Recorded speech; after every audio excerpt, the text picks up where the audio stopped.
Do you want to come to Canada to study? This is for you. I will list out the step-by-step process that you will need, or the requirement that is needed for you to come to Canada if you want to study.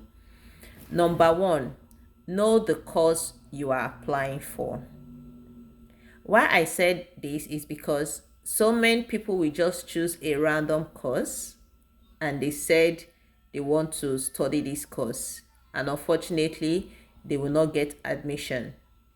For you to get admission, you need to align your course with either with what you've done before. For example, if you're coming in as a postgraduate student, if you study economics, you need to align the course you want to come to study here in Canada with what you studied before as an undergraduate student, or choose a course that align with your work experience. Don't go and study economics undergraduate, or you are doing economics, you have your work experience is under economics, and you want to study nursing in Canada or postgraduate nursing. If there's anything like that, it doesn't work like that. So align your course, let there be a continuation, let there be an academic progression or career progression. That is number one rule. Secondly, choose your institution wisely. It's not all institution that is DLI, that is designated learning institute. Is not all. So ensure that the institution you're coming to study or you're applying for admission with is a DLI approved.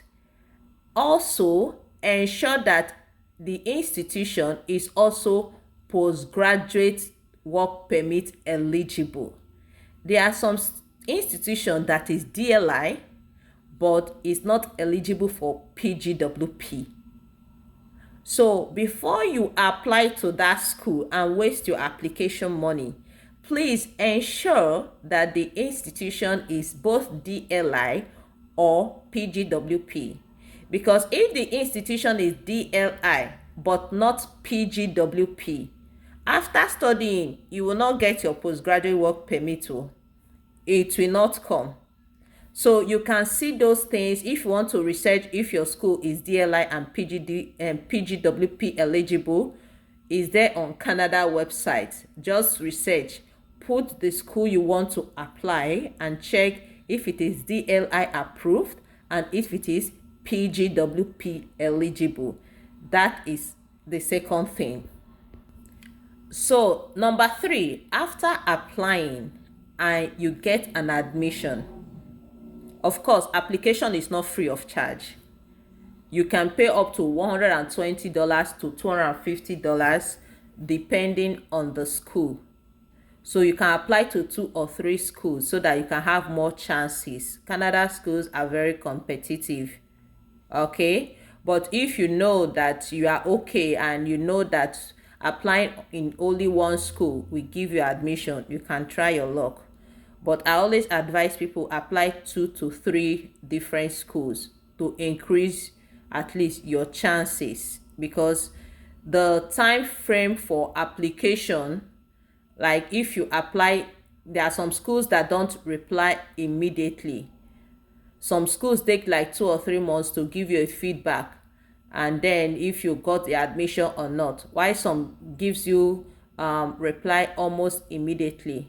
So if you're applying just one school and that school is taking 3 months and unfortunately the school said no admission, other schools that you're supposed to apply might already be closing their date for application. So meaning you have to wait for the next semester to start applying. So that's why I advise people apply 2 to 3 different schools if you have a time frame of you coming to Canada to study. So after your application and you have an admission, the next thing you need to do immediately is to apply for your study visa, because with that admission letter, that is what you use to apply for your study visa. And during the process of you applying to schools, ensure you already have your living expenses, the money like proof of funds secured in the account, not automatic proof of fund that you go and borrow. Canada, we know. IRCC, we know. So ensure you already have your proof of fund in your account. Or if it's a lump sum money that you just want to use, maybe you want to proceed from land or selling of house, you should have an evidence. Any money that you are saying is your proof of fund or is your money, you must prove to IRCC how the money came about. Either it's from your salary or it's from proceeds from selling of land or house, or someone is sponsoring you. So don't just go and borrow proof of fund and dump in your account and you'll not be able to explain it. In fact, that's number one refusal for your study visa. So I'm not discussing this step-by-step process of what to do for study visa approval. So after your admission, apply for your study visa. If your study visa is approved, IRCC, okay, during the process, IRCC will tell you to go and do your biometrics.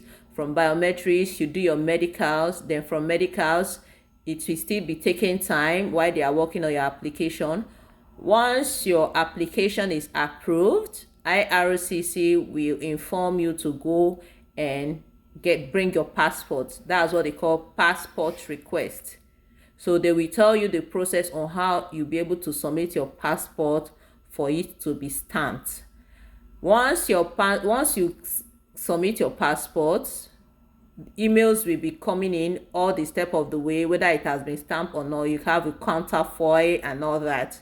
So eventually you get your passport back. So is that passport with the study visa with an introductory letter you will carry down to Canada.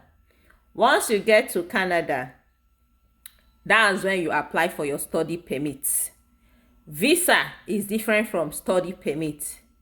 So the one that you got in your country was a study visa to enable you to move from your country down to Canada. So once you arrive at the airport, the first point of entry, that's where you will do your study permit application. They'll request for the study visa, introductory letter, your school fees payment, and what again, proof of fund. So those are the documents. I think I made a video already about that. CBSA video is there. If you've not watched it, you can go and watch it. The document that is required for you to be able to apply for your study permit. So once it's approved, you get your study permit instantly. Then you move further. So these are the process if you want to come to Canada to study. If you have any question, please drop it in my comment section. Please, no DMs. My DMs is full. Thank you.